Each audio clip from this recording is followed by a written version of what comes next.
So yeah, as I promised, guys, this was a Q&A video that I'm gonna be doing. Where I'm gonna answer questions. So always remember, you go to the website, you click the email link on the website, and I will answer your question. So if you didn't get your question read out to today or so forth, get your question in there, and I will answer it on the next week. So let's ride. I'm eating some chinchin, a nice Nigerian delicacy. So, this is from Abdul Aminu. Quite simply, can Chelsea win the Champions League next season? That's a tough ask. I think it's possible for them to do so, but they need to strengthen in the summer. I believe that they need another quality defender, because obviously Conte was trying to get Koulibaly. You got away with this back three in the Premier League, up against a Bayern, an Atletico, a Real Madrid, a stronger Barcelona, a Juventus. I think they could really expose that back three. So I think definitely they need another strong defender who understands that back three. Maybe try and get Bonucci. They need to understand. They need to figure out the Diego Costa situation. If Costa is staying, I think they need maybe an alternative to him, because again, if Costa isn't really playing at a high level, that can be an issue for them. So they need to understand the striker situation, perhaps look for an alternative. And I think those are really the really two areas. But I think definitely it's going to be very, very hard for them to come back into Europe, because again, the Europe is very tough. Even the second-tier teams like Monaco, Dortmund, and so forth are very hard to play. So they can definitely win it, but they have no chance until they strengthen defensively and in attack, and perhaps in midfield as well. They need definitely a stronger team to go ahead and win it. They can compete, but they need more acquisition. So that's from Abdul Amino. David Obasa says, "Hi, I'm David Obasa Adejumo from Brussels. Hello, and I would like to know, how old are you? Sorry, you can't have that thing. That's a secret. I'm between 27 and 89. And do you have any child or missus?" Nope, I do not have a child. And I am extremely single. Okay, my love life is it's a bit complex, but at the moment I am single, or rather, it's complicated. It's rather personal question, but thanks anyway. I'm a subscriber since 2015, and I like your channel. Keep up to the great job. Thank you very much. I am pleased for that. Thank you. Vitor Jorge. Hey, Hafel, this is a question for the Q&A, and my question is, how do you think Portuguese teams like FC Porto, SL Benfica, and Sporting Lisbon can do to be more competitive in the Champions League, especially against the European giants? Keep doing what you're doing. Love your honest analysis. Sorry for bad English. No, your English was actually great. Your English is better than my Portuguese. Obrigado. Benfica and Porto have always been very competitive. So what can they do to take things to the next level? It's difficult, because this is my issue with club football. A lot of the great players are all going to 3 or 4 teams, and what you don't get are really you don't really get the goodness spread out to other teams as well. Like how you saw back in Ajax in '95. That is a rarity now.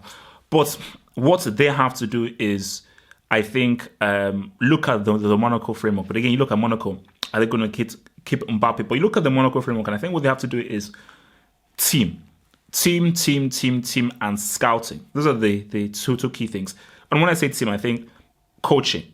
You have to work harder, twice as hard than everyone else. You have to work twice as hard than so this focus is getting all crazy. You have to pretty much work twice as hard as the better teams, because you're weaker. So definitely a lot more work has to be put in for you. But when I say scouting, there are good players out there that nobody knows about. Mbappe, well, a mixture of scouting and coaching. But again, who knew about an Mbappe or a Silva? Coaching and scouting. Get quality players and build a team that has an identity, a strong chemistry identity. And if you do, you can definitely compete. But it's very hard against teams that have amazing individuals. But this is a game of football. It's 11v11. And I think for weaker teams, if they're well coached, fully well disciplined, and they get 2 or 3 really good players that nobody knows about, young players, 18, 19-year-old players, and you build a team that has a strong chemistry and a personality, there is no reason why you cannot go ahead and compete. But I think Benfica and FC Porto, they're not that far.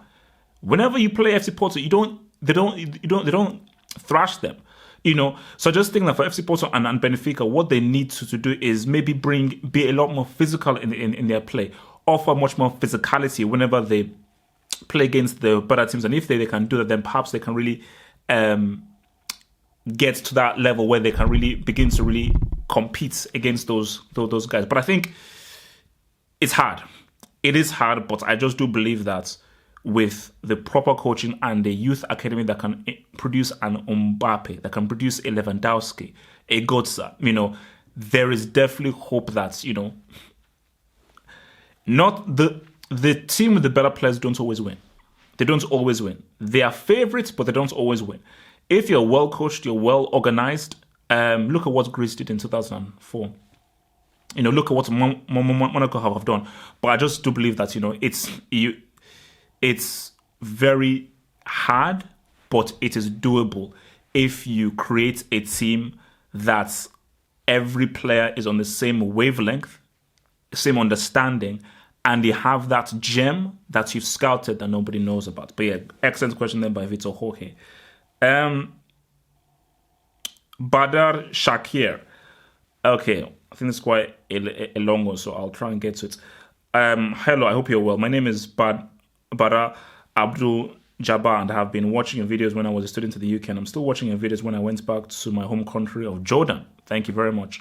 The question is how to improve the refereeing job. I mean, to this day, we have mistakes that happen in each game, and people should stop blaming the referee and make false assumptions. The referee has seconds to make a hard decision. In a few years, video cam technology will be added to help the referee, but I think it is still not enough. So, what else do you think should be improved to minimize the referee mistakes? Good luck and all the best. Again, another great question. Referees have a very hard job. It's one of the toughest jobs in football, and I get angry at referees. I get pissed off whenever a referee gives a bad call, but I still recognize how hard it is because, again, you have to make split-second decisions in high-profile games. But I think within that, and we understand the human error, that's why video technology has to be brought in, because football is getting bigger. It's getting a lot more global. There are lots more eyes to it. You're seeing the rise of fan channels. You're seeing the rise of more journalists. Football is just going to get larger and larger and larger. Therefore, these high-profile games are much more important. So it is imperative and it is important that we get games where the right decisions are always made. And I always say that for referees, you should go into a game trying to keep it 11v11. Try your hardest to keep it 11v11 because, yeah, referees find it hard, but there are good refs and there are not so good referees. The great referees, the best referees, they set the tone. They tell you that, and what these referees do is that they tell you that they're a boss, that's the first thing, but they let the game to flow. Because they're thinking that I want to keep this 11v11. I don't want 10v11. And the only way for me to do this is that I'm not going to give early yellow cards because that just ruins the game. But if I see a tackle, I will tell that player that, look, another one of these tackles, I'm going to give you a yellow card. Do you want to be sent off? Watch your tackles. If you keep on tackling again, I will send you off. Because so now once the player is given that warning, more times than not, he will play at a level in which he doesn't make those mistakes. So, but video tech has to be brought in. I don't want video tech to be brought in because I think what makes football better than other sports is how it's free-flowing it is. And sometimes the human error is what makes it interesting. But it has gotten to the stage where too many mistakes are being made. And I think a discussion has to be brought in. Discussion has to be brought in where let us discuss how technology can help improve. That's all we want. Just how can technology help improve this great sport so that right decisions are being made and bad decisions are pretty much taken out. But yeah, good question. Thank you for that. Tanya Petrova, I believe from Russia. I'm not sure. In one of your videos, you said Cristiano Ronaldo will never be a good or great football player. Do you really believe that, as he has probably been the one to keep Real Madrid as close or even past Barcelona recently?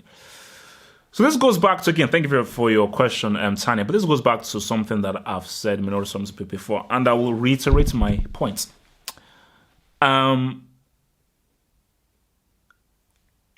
Cristiano is probably good as the greatest goal scorer ever. But when you say a great player, there's a caveat to that. There's an asterisk.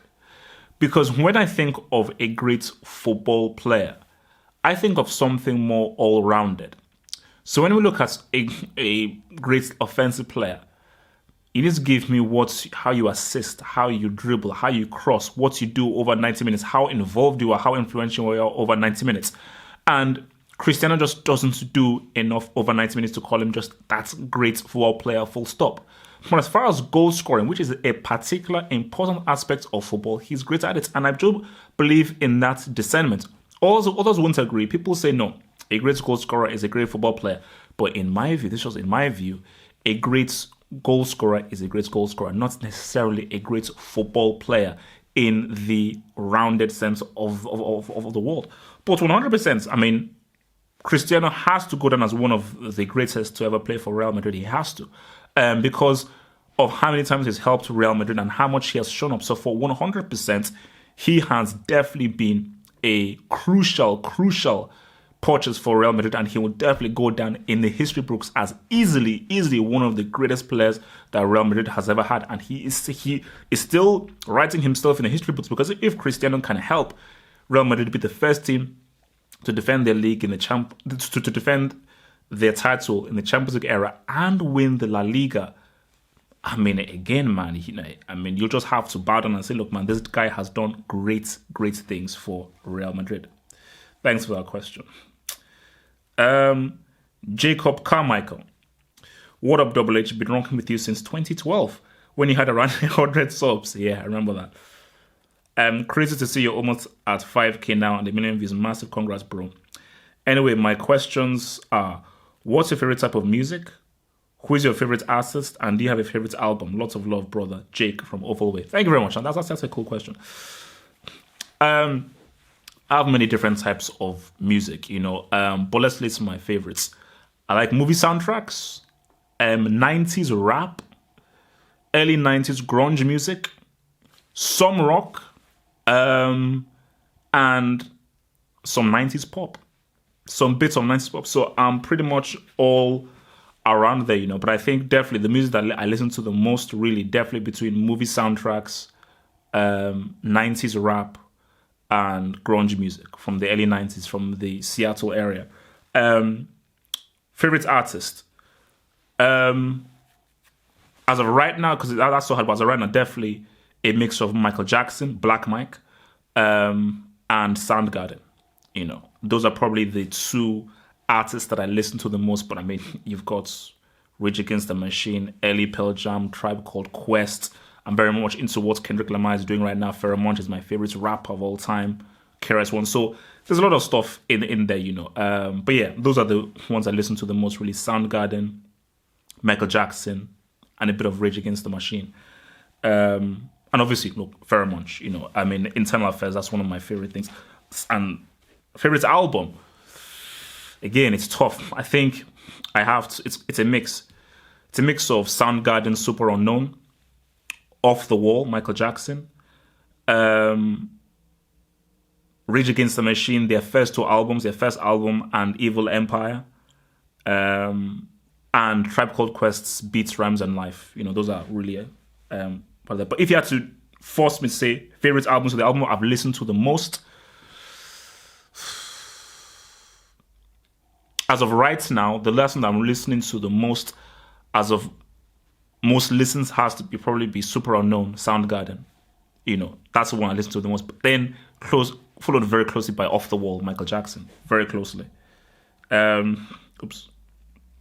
Well, thanks for that. Roberto Beswick.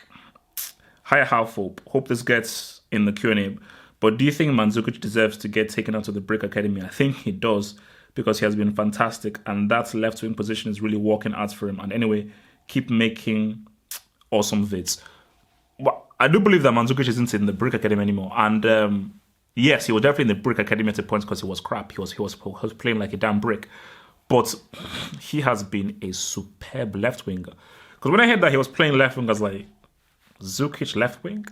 But his work against Barcelona, how hard he's working, and just how intelligently he's played the position and how he has adapted himself to be a very economical and effective left winger has been superb. Absolutely so superb. So 100%, I mean, because playing football by myself, one of the hardest things to do is to play in a different position. And especially if you're a natural striker, because the wing, I remember was always naturally a central midfield player. And they used to put me out on the wing, and I couldn't play the wing. I just couldn't, because it's the way your brain has to work and everything. It's very hard to play a wing if you're not a natural winger. So for him to be so adept at playing that wing position, which is so different from playing in a central position as a striker, just shows you just how amazing he is within his footballing brain. So for sure, he's not in the Brick Academy. Logan Mateo, what is your favorite club? And where from the UK are you from? Thanks for the amazing videos from your average band fan, Logan. Favorite club? Well, that's tough. Well, I think there are many. I always pick one from thingy. I mean, as people know, like, I began as a Chelsea fan, but based off how club football has been poisoned, Abramovich coming in and ruining the competition, I sort of reassessed what it means to really be a fan in today's modern world of club football. So it's complicated. So really, the club I really support really are my local team in Lagos called Julius Berger, one are called Bridge FC. But I think as for a favorite club, I go with teams that play the way that I like to, the sports being played in different ways. So I like Dortmund because I think they're the best attacking team that's out there. I like Juventus because I believe that they're the most tactical team to watch. So those are really the two teams that really have my eye and, I really ingratiate towards, which is, Dortmund and Juventus. But at the same time, I like Bayern Munich's team and specific players in Bayern Munich's team because Bayern Munich have one of my favorite players in Robin. Again, Real Madrid, I like aspects of what they do. And again, Real Madrid have my favorite footballer in Marcelo. So it's a bit complex. There are a few teams who I like based on what they do footballing-wise, which is what I support. And where from the UK are you from? I'm not from the UK, I'm from Nigeria. Stefan Muradali. Who is the best young defender out there? That's a tough one. It definitely isn't John Stones. That's for damn sure. It would have to be Zuma. It would probably have to be Zuma. I mean, I'm not sure how old Varane is, but I think Varane is sub 25. I also believe Zuma is sub 25 as well. And Zuma is seen to be the next kind of French stalwarts, central defender for the stalwarts. So I'm just thinking of all the teams. You see, Kimmich, he's not really a natural defender. I think he's versatile, but he can still play very well in defense. But I think Kimmich is in a separate category of the best young, versatile football player. Is definitely Kimmich. But as far as just purely defending, I'd have to say Zuma. I think Zuma really can go on to be like one of the best defenders that we've really seen in the modern era because he's still improving. So yeah, I'll probably say Zuma. Juju Man, hey. Assuming Messi doesn't get the World Cup, where will he rank among football's greatest players? Location, Pennsylvania. Ooh, fancy. If Messi doesn't get the World Cup, he'll still be remembered as the possibly, stats-wise, the greatest club football player ever. But he cannot be put in the same category as a Maradona, a Zidane, or any of these other people who have actually gone ahead and won the World Cup. The World Cup is a necessity. It's a bare minimum for me to see you as one of the elites. You can still be great, but to be an elite, I need that World Cup medal. That is non-negotiable. So yeah, he'll be seen as a great club football player, but not really as an elite legend of the game. Filip Bogdanovic, as a proud Polish footballing fan from Canada, I appreciate the respect you harbor for Robert Lewandowski. My question to you, taking into account his deadly fast as example, his knack for scoring goals, unwavering physical play, and impeccable positioning, do you think Lewandowski is an anachronism in footballing terms? Do you feel that he exhibits traits in his game that do not typify the modern striker? Now, I think, excellent question. I think I said this before some time. I said again, Lewandowski is the most talented striker in the world, 100%. As far as footballing wise and what he can do all around, he is the most talented football player, the most talented striker in the world. And Lewandowski reminds me of Ronaldo. See, like back in the day, Ronaldo, he revolutionized the position. Because before Ronaldo, there had never been a striker who could actually dribble, control, pass the ball, assist, really bring players into the play. Strikers were just seen to be pure finishers. Then Ronaldo came onto the screen with his mercurial boots back in the late 90s. And guys are like, I've never seen a striker like this. And that's the same for Lewandowski, which is why he's saying that it is sort of like an anachronism, like it's sort of like an anomaly, because I've not seen a striker like Lewandowski since Ronaldo back in the late 90s. So for Lewandowski, I just think, the greatest crime is how Bayern Munich have not been able to use the best out of him, because there is no other striker there is out there where you can give him the ball to feet. You can cross him. You can cross the other ball into the box. He can dribble past players. He can run through a through ball. He can hold the ball. He can bring all the players into play. He's got superb control. He can shoot from outside of the box. He can be a target man. He's got everything, and he's got superb control. And just his footballing brain is absolutely incredible. Hence why, Poland are definitely a team to be feared. And if Bayern Munich are smart, build your team around Lewandowski. Robert is getting old. Ribery is getting old. Lewandowski is still at a good, nice, ripe mid-20s age, late 20s age. Build a team around him because he is that good. If you build your team around him, cater the team for him, make sure that everything goes through him, you will become a devastating force because he is that good to have a team built around him, just like how Brazil, Inter Milan, and so forth built their team around Ronaldo. All right. I think we're almost done with these questions. So final question here by El Pan. Hi, Halfhope. I'm writing from New Zealand. And my question is, do you reckon that UEFA is actually rigged like how FIFA was before? Or do you think it is always a coincidence? You're really funny, dude. Keep up the work. You deserve 1 million subs, to be honest. Yours sincerely, Panatswa Didengwe. Yeah, I do feel the UEFA is rigged. Like FIFA. It is rigged. To what extent, I don't know.